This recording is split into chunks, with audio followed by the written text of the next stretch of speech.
Hi everyone, welcome to our channel. ఈరోజు hotel style పల్లి చట్నీ ఎలా చేయాలో చూసేద్దాము. ఒక్కసారి ఈ విధంగా చేసుకోండి, సేమ్ హోటల్లో తిన్నట్టే ఉంటుంది. టేస్ట్ సూపర్గా ఉంటుంది. చూడండి, ఇక్కడ నేను ఒక 1.5 స్పూన్ ఆయిల్ తీసుకున్నానండి. ఆయిల్ వేడైన తర్వాత 1 కప్పు పల్లీలు అయితే తీసుకున్నాను.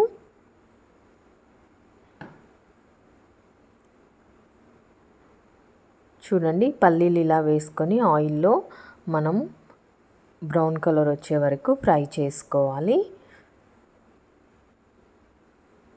స్లోగా లో ఫ్లేమ్లో పెట్టి దగ్గరే ఉండి పల్లీలు అయితే బ్రౌన్ కలర్ వచ్చే వరకు ఫ్రై చేసుకోవాలి.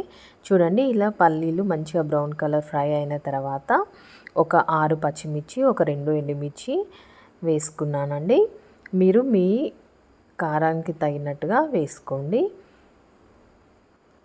కారం ఎక్కువ తినే వాళ్ళైతే ఇంకొక 2 పచ్చిమిర్చి ఎక్స్ట్రా వేసుకోండి, లేదు అంటే ఈ పచ్చిమిర్చి సరిపోతుంది. చూడండి, ఇక్కడ పచ్చిమిర్చి, ఎండుమిర్చి అలాగే కొద్దిగా కరివేపాకు కూడా వేసుకొని ఫ్రై చేసుకోండి. తర్వాత పుట్నాలు కూడా వేసుకొని మనము ఫ్రై చేసుకోవాలండి. పుట్నాలు మాడకుండా బ్రౌన్ కలర్ వచ్చే వరకు ఫ్రై చేసుకోవాలి మనము. ఇక్కడ 1 కప్పు పల్లీలకు ఒక 2 స్పూన్ల పుట్నాలు అయితే తీసుకున్నాను. చూడండి, ఈ విధంగా మంచిగా మిక్స్ చేస్తూ కలుపుతూ బ్రౌన్ కలర్ అయ్యే వరకు వేయించుకోవాలి. పుట్నాలు మాడకుండా చూసుకోండి. పుట్నాలు మాడితే టేస్ట్ చేంజ్ అవుతుంది. కాబట్టి కంపల్సరీ పుట్నాలు మాడకుండా బ్రౌన్ కలర్ వచ్చే వరకు ఈ విధంగా కలుపుతూ ఫ్రై చేసుకోండి. అలాగే కొబ్బరిని కూడా యాడ్ చేసుకోండి. పచ్చి కొబ్బరి ఉంటే పచ్చి కొబ్బరి యాడ్ చేసుకోండి. కొబ్బరి యాడ్ చేసుకున్నాక ఒక్క 1 సెకండ్ మనం గోలించుకుంటే సరిపోతుందండి. కొబ్బరి తొందరగానే వేగిపోతుంది కాబట్టి ఒక్కసారి స్పూన్తో అటు ఇటు కలుపుకుంటే సరిపోతుంది. ఇక్కడ స్టవ్ ఆఫ్ చేసేసుకొని ఇందులోకి కొద్దిగా చింతపండు తీసుకోండి. అలాగే కొత్తిమీర,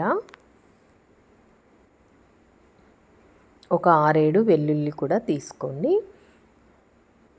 అలాగే కొద్దిగా జీలకర్ర, అలాగే తగినంత సాల్ట్ యాడ్ చేసేసుకొని ఒకసారి గ్రైండ్ చేసుకోవాలి బరకగా. ఒకసారి గ్రైండ్ చేసుకున్నాక మళ్ళీ అందులో కొద్దిగా వాటర్ యాడ్ చేసి మళ్ళీ ఒకసారి మనము గ్రైండ్ చేసుకోవాలండి. చూడండి, ఇలా ఒకసారి మనము బరకగా గ్రైండ్ చేసుకున్న తర్వాత ఇప్పుడు కొద్దిగా వాటర్ యాడ్ చేసేసి స్మూత్ పేస్ట్ లాగా చేసేసుకోవాలి.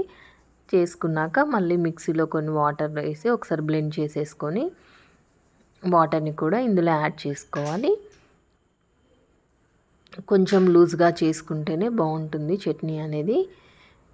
చూడండి, మీకు ఎంత లూజ్గా కావాలో అన్ని వాటర్ యాడ్ చేసేసుకొని ఒకసారి అంతా మంచిగా మిక్స్ చేసేసుకోండి.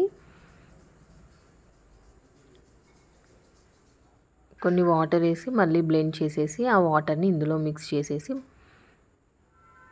ఇలా కలిపేసేసుకొని మీకు ఎంత లూజ్ కావాలో అంత కన్సిస్టెన్సీ అడ్జస్ట్ చేసుకుంటే సరిపోతుంది.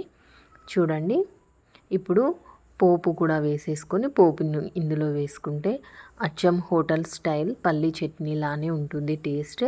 ఒకసారి ఇలా ట్రై చేసి చూడండి, సూపర్ అంటే సూపర్గా ఉంటుంది. చూడండి, ఇక్కడ పోపుకి కొద్దిగా ఆయిల్ తీసుకున్నాను. ఆయిల్ వేడైన తర్వాత జీలకర్ర, ఆవాలు, ఎండుమిర్చి అలాగే కరివేపాకు కూడా వేసుకున్నానండి. వేసుకొని ఆ పోపుని ఇందులోకి ట్రాన్స్ఫర్ చేసేసాను. అంతా ఒకసారి మిక్స్ చేసేసుకుంటే ఎంతో టేస్టీ అండ్ ఎమ్మీ పల్లీ చట్నీ రెడీ అయిపోయినట్టే.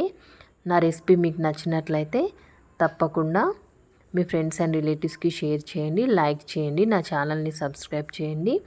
మరిన్ని టేస్టీ అండ్ హెల్దీ రెసిపీస్ కోసం తప్పకుండా నా ఛానల్ని ఫాలో అవుతూ ఉండండి. చూసారు కదా ఎంత బాగుందో. Thank you for watching.